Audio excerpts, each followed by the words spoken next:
بص يا سيدي، الماكينة دي عمرها أكتر من 106 سنة.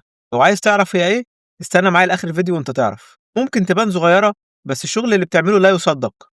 زمان الماكينة دي كان عليها طلب محدش من الأجهزة الحديثة يقدر ينافسه، والأغرب إنها مش محتاجة بطاريات ولا كهرباء خارجية عشان تشتغل. دي بتشتغل لوحدها تماما.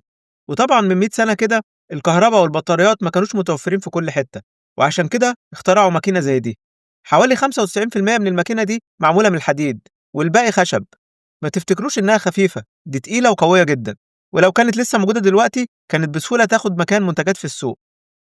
إحنا دلوقتي عايشين في عالم ديجيتال مليان أجهزة متطورة، بس زمان إنك تمتلك حاجة زي دي كان يعتبر فخر. ولو كانت استمرت في الاستخدام عمرها ما كانت هتختفي من السوق، لأنها كانت بتوفر على الناس فلوس كتير بدل ما يشتروا من تاني. طب يا ترى إيه بقى الماكينة دي اللي أنا عمال أمدح فيها؟ دي في الأول كانت بايظة وملهاش لازمة، لكن حد صلحها ونضفها ورجعها الحياة من تاني. الماكينة دي اسمها رولز رازور ماشين.